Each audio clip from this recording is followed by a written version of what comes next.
नमस्कार दोस्तों, स्वागत है आप सभी का मेरे YouTube चैनल द सीक्रेट में।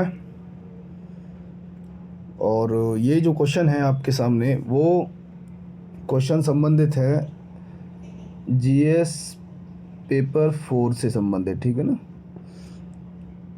एथिक्स वाला पेपर होता है जीएस का, तो उस पेपर से संबंधित ये प्रश्न है। चलिए प्रश्न देख लेते हैं हम कि प्रश्न क्या कह रहा है। लैंगिक असमानता घर से शुरू होती है, फिर सामाजिक स्तर पर संस्थागत हो जाती है। चर्चा कीजिए। इस क्वेश्चन में आप कीवर्ड कौन कौन से हैं उन्हें तोड़ो। पहले तो मेन कीवर्ड है लैंगिक असमानता, ठीक है। उसके बाद वो कह रहा है कि घर से शुरू होती है और सामाजिक स्तर पर संस्थागत हो जाती है। 4 वर्ड हैं। पहला लैंगिक असमानता से संबंधित है, वो कह रहा है कि वो जो लैंगिक असमानता है वो घर से शुरू होती है। दूसरा कीवर्ड, फिर वो सामाजिक स्तर तक संस्थागत हो जाती है। इस क्वेश्चन की आपको परतें खोलनी है कि आखिर ये क्वेश्चन क्या कह रहा है, उसका आंसर आप कैसे लिख सकते हो, ठीक है। चलिए देखते हैं। फॉर्मेट वही आपका ABC रहेगा तो बेहतर रहेगा। तो शुरुआत करते हैं क्वेश्चन के आंसर को। किसी भी सामाजिक प्रथा की शुरुआत व्यक्तिगत स्तर से शुरू होती है, जो आगे चलकर रूढ़ि का रूप धारण कर लेती है और समाज में व्यापक हो जाती है। ये कनेक्टिंग के रूप में लिखा है, बट इसको आप और बेहतर तरीके से लिख सकते थे। क्यों? इसको आप और भी बेहतर तरीके से लिख सकते थे। आप कर सकते थे कि आप जो है लैंगिक असमानता की डेफिनेशन देते, परिभाषा देते, उसके साथ इसे जोड़ लेते। जैसे आप लिख देते कि लैंगिक असमानता का तात्पर्य क्या है। लैंगिक आधार पर महिलाओं के साथ भेदभाव से है, ठीक है ना। लैंगिक आधार पर महिलाओं के साथ जो भेदभाव होता है उसे लैंगिक असमानता कहते हैं, ठीक है। उसके आगे फिर इसे जोड़ लेते, इसके आगे इसे जोड़ लेते कि घर और समाज दोनों जगह पर शोषण, अपमान और भेदभाव से पीड़ित होती हैं कौन? महिलाएं। आगे जोड़ लेते इसको कि फिर सामाजिक स्तर पर संस्थागत हो जाती है। लैंगिक असमानता घर से शुरू होती है और सामाजिक स्तर पर संस्थागत हो जाती है। पहले डेफिनेशन देते, उसके साथ जोड़ के चलते तो वो ज़्यादा और सटीक हो जाता, ठीक है। चलो आगे बढ़ते हैं, बॉडी पे काम करते हैं। ये जो फिगर बनाया है, ये जो फिगर है आपकी आंखों के सामने, इस फिगर को आप बना सकते हो कि घर से शुरू हो रहा है, फिर समाज स्तर पे जा रहे हो, फिर राष्ट्र के स्तर पे जा रहे हो। और लैंगिक भेदभाव सिर्फ घर के स्तर पर नहीं है, समाज के स्तर पे नहीं है, राष्ट्र के स्तर तक है। और इसको इंटरनेशनल लेवल पर भी आप लेके जा सकते हो, अंतर्राष्ट्रीय स्तर पे भी। कोई ये तो नहीं है कि भारत में ही है, चलो, बट हम क्वेश्चन कर रहे हैं अपने भारत से संबंधित ज़्यादा, ठीक है ना। आगे चलो बढ़ते हैं। लैंगिक असमानता का मूल क्या है? लैंगिक असमानता का मूल क्या है मतलब आखिर लैंगिक असमानता सोसाइटी में व्याप्त है, घर में व्याप्त है, तो वो किन कारणों की वजह से है ना। तो उसके कारणों के मूल में सबसे ज़्यादा बड़ा मूल कारण है पितृसत्तात्मक। क्या है? पितृसत्तात्मक। और ये पितृसत्तात्मक जो मानसिक जटिलता है वो समाज में हमारे बहुत ही बड़े स्तर पर व्याप्त है। और इसकी शुरुआत घर से होती है, फिर आप देखते हो उसे समाज में भी देखते हो। क्योंकि घर क्या है, हम कहते हैं कि राज्य क्या है? व्यक्ति का वृहद रूप। किसने कहा था ये? प्लेटो। कि राज्य क्या है? व्यक्ति का वृहद रूप। तो व्यक्तिगत स्तर पर जो चीज़ें होंगी वही एक तुम समाज के स्तर पर देखोगे, वही राज्य के स्तर पर देखोगे, वो आपको देखने को मिलती है। तो हमारे समाज में पितृसत्तात्मक जो समाज है हमारा, उसकी वजह से लैंगिक असमानता को देखा जाता है। मूल कारण ये है इसका, है ना। तो यह एक मानसिकता है जो पुरुषों को महिलाओं से श्रेष्ठ समझकर महिलाओं को कमतर आंकती है ना। कि पुरुषों को महिलाओं से श्रेष्ठ समझ लिया जाता है और उस वजह से उनको कम आंका जाता है ना। तो महिलाओं को सामाजिक और पारिवारिक रूढ़ियों के कारण विकास के कम अवसर मिलते हैं। इसी वजह से सामाजिक और पारिवारिक रूढ़ियाँ, हमारा क्वेश्चन ही यही था, है ना। घर से शुरू होकर के सामाजिक रूप से संस्थागत हो जाना, तो पारिवारिक और सामाजिक रूढ़ियों के कारण विकास के कम अवसर मिलते हैं महिलाओं को, है ना। तो इस मानसिकता से युक्त व्यक्ति जहाँ भी रहेगा वो असमान व्यवहार करेगा। ये पितृसत्तात्मक कहानी है। तो देखो कि घर में कैसे और समाज में कैसे। तो घर में क्या भूमिका रहती है, घर में किस तरीके से लैंगिक असमानता को देखा जाता है, उनकी भूमिका का निर्धारण कर दिया जाता है। घर में ही एक लड़के की और लड़कियों की भूमिका का निर्धारण हो जाता है कि कौन क्या करता है। नारी का कार्य केवल बच्चे को जन्ना व पालन करना है, वह रसोई के कार्य करना। भूमिका निर्धारित कर दी, ठीक है ना। आगे पारिवारिक प्रवेश, बच्चे का परिवार में सामाजिकरण कैसा हो रहा है? सारा खेल तो सामाजिकरण का ही है कि आप लड़के को कैसा सामाजिकरण कर रहे हो, लड़कियों का कैसा, है ना। वो कौन सा खेल खेलते हैं, वो कौन से कपड़े पहनते हैं, उनके कार्य कौन कौन से होंगे, बांट दिए जाते हैं, है ना। तो महिलाओं के कार्य, ठीक है, कि रसोई का काम उन्हीं का है, झाड़ू पोंछे का काम वह है, सफाई का वही काम करेंगी। तो इस प्रकार घर में तो ये भेदभाव उनके साथ होता है, लैंगिक असमानता वाला, है ना। और आगे देखते हैं, वित्तीय स्वायत्ता नहीं है उनको, घरेलू हिंसा की शिकार वो रहती है। तो पारिवारिक परिवेश में ये रीजन बन जाते हैं उनके, ठीक है। फिर उसके बाद कुरीतियाँ बता दी गई हैं। ये जो क्वेश्चन था, यहाँ भूमिका निर्धारण जो हमने करी थी घर पर, वही घर पर जो कुरीतियाँ हैं कि शिक्षा ना देना, स्वास्थ्य पर ध्यान नहीं देना, ये कारण है, इसकी वजह से ये सब होता है। ऊपर जो बताया हमने कि घर में ये क्यों होता है। आप देखते हो कि शिक्षा हो सकता है कि मोस्ट ऑफ फैमिली में अगर ग्रामीण पृष्ठभूमि के लोग होंगे तो वहाँ देखते होंगे जो लड़का होता है उसको तो इंग्लिश मीडियम में पढ़ाने के लिए घर वाले भेज देते हैं, बहुत दूर भी भेज देते हैं, साइकिल वाइकिल भी खरीदवा देंगे। लेकिन जो घर में लड़कियाँ होंगी उनको तुम सरकारी स्कूल में ही पढ़ाने भेज देते हो, उनको नहीं पढ़ाओगे। तो ये भेदभाव है कि नहीं है। स्वास्थ्य पे भी भेदभाव हो जाता है। ये नहीं कह रहे कि बहुत बड़े स्तर पे होगा ये, लेकिन होता है। आज की जनरेशन सुधर रही है इस चीज़ में। स्वास्थ्य पर यह है कि अगर लड़का बीमार हो जाएगा तो उस पर बहुत ध्यान दिया जाएगा, लड़की तो चलो मेडिकल स्टोर से दवा ले आओ, काम चले। उनके ना स्वास्थ्य पर ध्यान दिया जा रहा, ना शिक्षा पर ध्यान दिया जा रहा है ना। और बाहर निकलने पर पाबंदियाँ 50। उपयुक्त सभी कृत्यों से यह असमानता समाज में व्याप्त होती है, क्योंकि समाज व्यक्ति का ही क्या है, वृहद रूप है। ये प्लेटो का कोट तो वो भी यहाँ डाल दिया हमने। अच्छा, समाज पे क्या प्रभाव पड़ता है? घर में ये भेदभाव थे, समाज में ये संस्थागत रूप धारण कर लेते हैं, तो उस पर क्या प्रभाव पड़ता है? Glass ceiling effect. तुम कहोगे यार ये ग्लास सीलिंग इफेक्ट कहाँ से आ गया? ये है कि उच्च पदों पर महिलाओं को ना पहुँचने दिया जाना। वो ग्लास सीलिंग है, एक गिलास ऐसा लगा दिया कि वहाँ से तुम आगे नहीं बढ़ोगे, तो उच्च पदों पर महिलाओं को ना पहुँचने दिया जाना, ऐसी बाधाएं क्रिएट करना। छेड़छाड़ व कार्यस्थल पर हिंसा, बलात्कार जैसे कृत्य, वेतन अंतराल कम होना, ये समाज पर प्रभाव पड़ रहा है कि नहीं पड़ रहा है? घर में जब भेदभाव हो रहा है तो समाज में वो किस रूप से दिखाई दे रहा है? वो ऐसे ही दिखाई देगा, बलात्कार के रूप में दिखाई दे रहा है। समान कार्य के लिए समान वेतन का कॉन्सेप्ट लाया गया, समान कार्य के लिए समान वेतन के प्रावधान किए गए हमारे संविधान में। क्यों किए गए? क्योंकि भेदभाव है। कहते आगे, अतः उपयुक्त परिप्रेक्ष्य में नारीवादियों के विचार पर्सनल इज पॉलिटिकल की भांति मानसिकता परिवर्तन के स्तर पर कार्य करके बॉटम अप अप्रोच की भांति कानूनी, संस्थागत व सामाजिक कदम उठाए जाने चाहिए। ये हमने कंक्लूड कर दिया इस क्वेश्चन को, ठीक है। हालांकि इसमें आप आगे की राह भी बता सकते थे।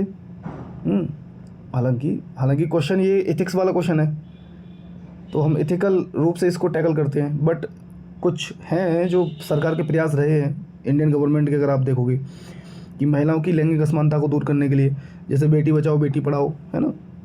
Beti Bachao Beti Padhao, one stop centre योजना है, महिला हेल्पलाइन योजना है, महिला शक्ति केंद्र जैसी योजनाएं हैं।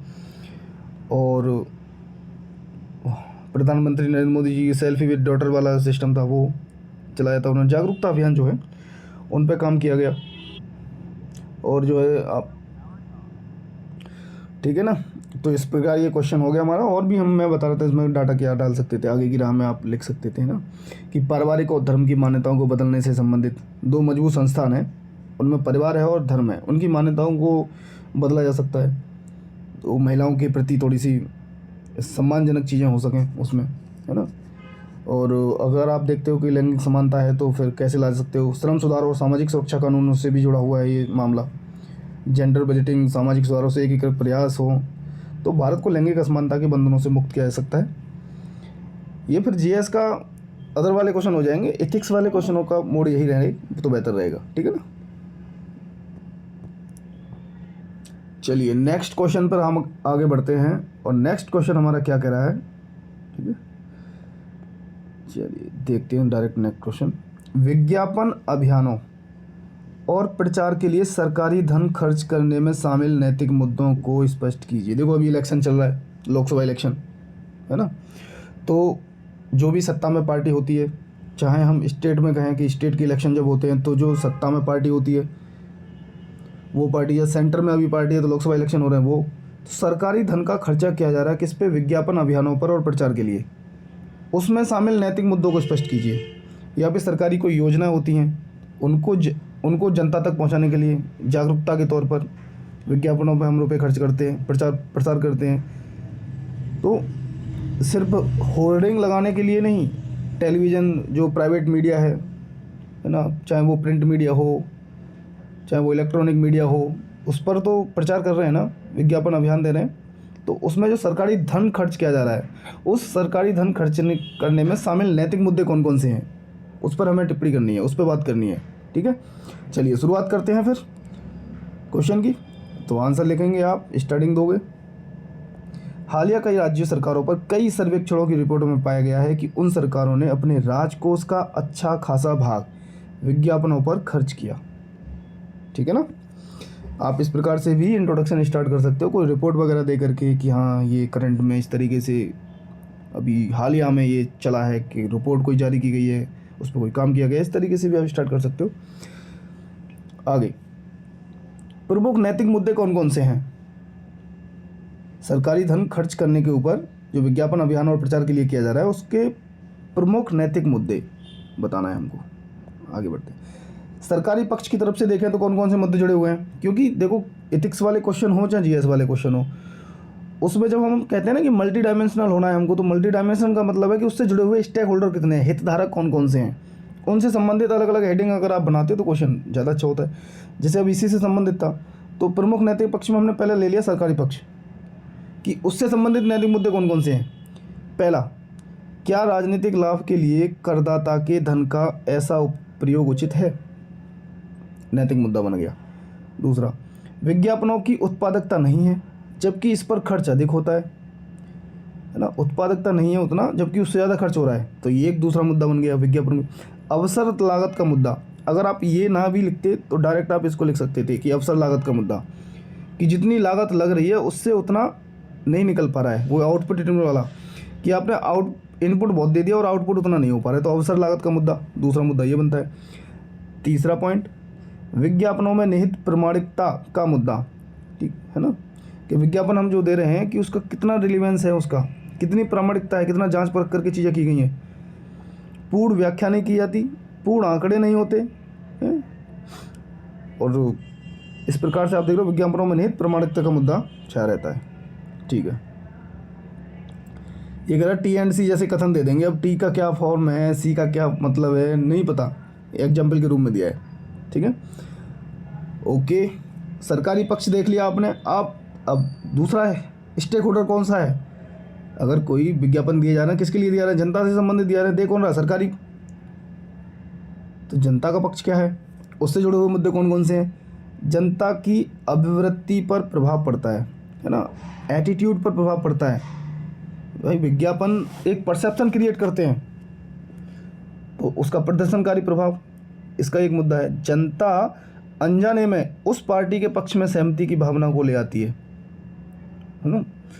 अब बताओ, अब एग्जाम्पल आप ले सकते हो, लेकिन पार्टी का किसी का नाम ना लाएं तो बेहतर रहेगा।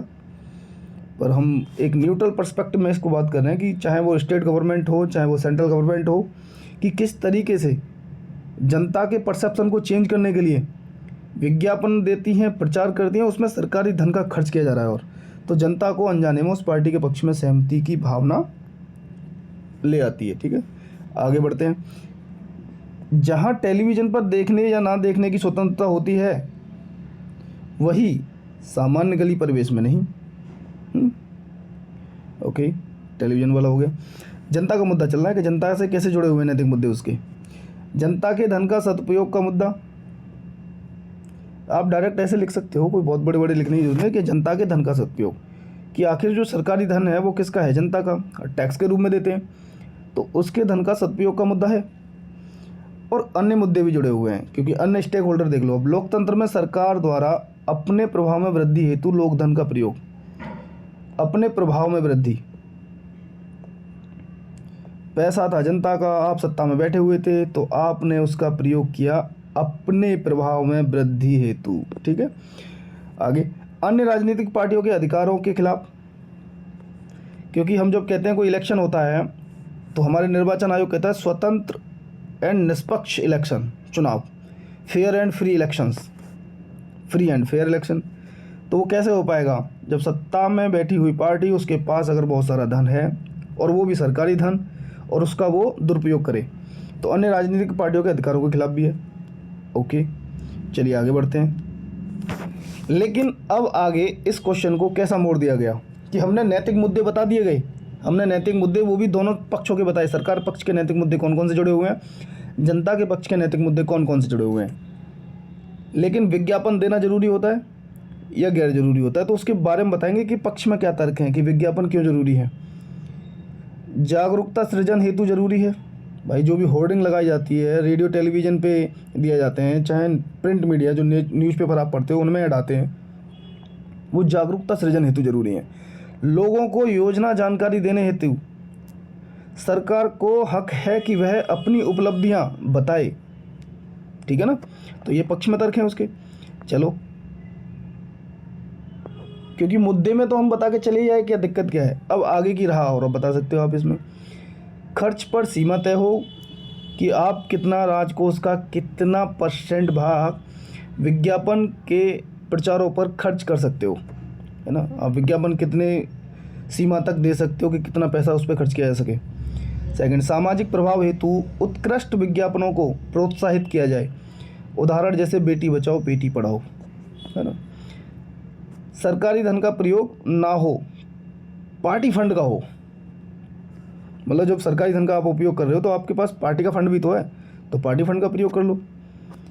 ये आगे की राह में बता रहे हैं कि ऐसा हो सकता है। सार्वजनिक स्थान के प्रयोग व मीडिया समय में सभी दलों को मौका मिले। अभी हमने पीछे क्वेश्चन किए थे, है ना, तो उसमें हमने आपको बताया था कि पॉलिटी वाले सेक्शन में क्वेश्चन जो मैंने रात में डाले थे कि जितनी भी राष्ट्र नियंत्रण मीडिया होती हैं, तो जो पॉलिटिकल पार्टी को मान्यता मिल जाती है उनको समय का उपबंध होता है। तो वही इस प्रकार बता रहे हैं कि सार्वजनिक स्थान के प्रयोग व मीडिया समय में सभी दलों को मौका मिलना चाहिए। ऐसा नहीं कि सिर्फ जो सत्ता में पार्टी है उसी को मौका मिले, तो सभी दलों को मिले, ठीक। प्रामाणिकता की जांच स्वतंत्र एजेंसी से हो। इस तरीके से आपका ये आगे की राह के साथ क्वेश्चन खत्म, और आप इसको कंक्लूड कर सकते हो, निष्कर्ष आपका इसका और लिख सकते हो, है ना। आगे की राह के 2-3 पॉइंट उसमें डाल करके तो सब क्वेश्चन आपका हो जाएगा, ठीक है ना। कि निष्कर्ष से हम कह सकते हैं विज्ञापन अभियान और प्रचार के लिए सरकार के लिए ज़रूरी होता है जनता को जागरूक करना, पर इसमें पारदर्शिता बरती जाए और सभी को समान मौका दिया जाए। ओके, तो इस तरीके से आपको ये एथिक्स के 2 क्वेश्चन करा दिए गए, ठीक है। और भी पॉइंट आपको लग रहे हो कि ये क्वेश्चन इस तरीके से लिखा जा सकता है तो आप ज़रूर बताया करें और कमेंट किया करें, है ना। कमेंट करें, आइडिया दें क्वेश्चन को लिखने के कि इसमें ये डायग्राम बन सकता था, इस तरीके से इसको ड्रॉ कर सकते थे, इस क्वेश्चन को यहाँ से लिखा जा सकता था, इसका इंट्रो और ज़्यादा प्रभावी हो सकता था, या इसका कंक्लूजन और ज़्यादा प्रभावी हो सकता था, और वो लिख के भेज दिया करें हमको, है ना। चलो ठीक है, बहुत बहुत धन्यवाद आपका, और आपका दिन शुभ रहे।